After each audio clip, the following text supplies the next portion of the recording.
Essential lead vocabulary in A minor. Check it out.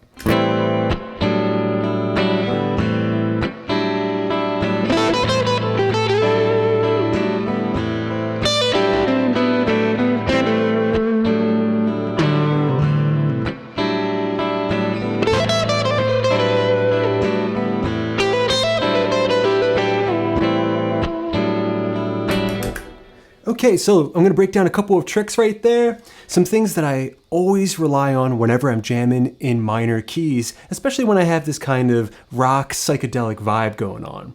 So, in the key of A minor, we can picture our natural minor scale, 5th fret position. That's 1 octave. That's 2 octaves. I can also picture my chord shapes, which is a great place to draw notes from. So I have an A minor chord shape right here. Okay, and I can use that to kind of create this pseudo raschiato effect, strumming through, and set up the first lick I'd like for you to try. Okay, so we strum the chord, scale up, then go back down the way we came. Find myself on the B string, 8th fret. Back to the root note. And then I find that same exact root note on the 10th fret of the B string. For a great lick in the key of A minor. This also sets me up for my next phrase that I'd like to show you.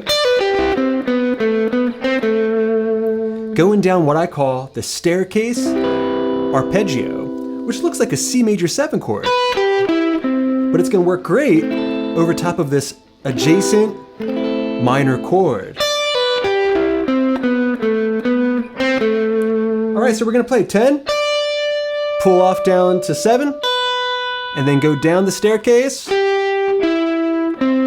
right, now I'm on fret 10 of the D.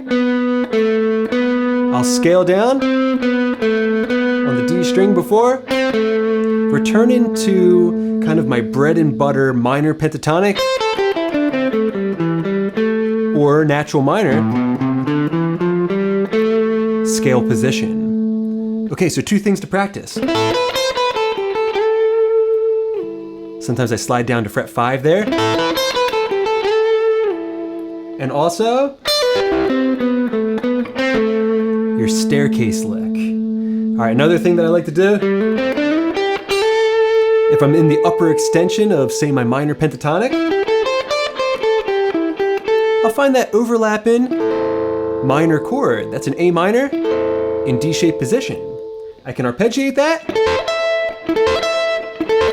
perhaps with a sweep pick, but not necessarily. All of those are going to be great notes for your melodies. And then we can switch to this kind of 3-note per string configuration of the minor scale. Now there's one super spacey, very cool psychedelic trick that we can do right here in this same position. We can remove or omit these 2 center notes, and now we have some wide intervals. All right, for something that's a little bit more atmospheric. All right, so we have a few tricks to try out there. Arpeggiating or sweeping through that minor chord and mixing it together with the natural minor.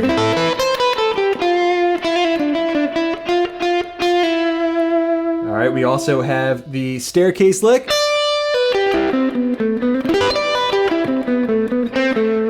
And we have this little minor arpeggio. And also these super wide intervals. All right, to add into your lead repertoire. And friends, if you enjoyed these quick tips, then I recommend you head over to TrueFire.com. There you're gonna find a ton of lead guitar courses that are guaranteed to take you up to the next level. Until next time, this is Rob coming at you from the Jersey Shore, saying happy picking.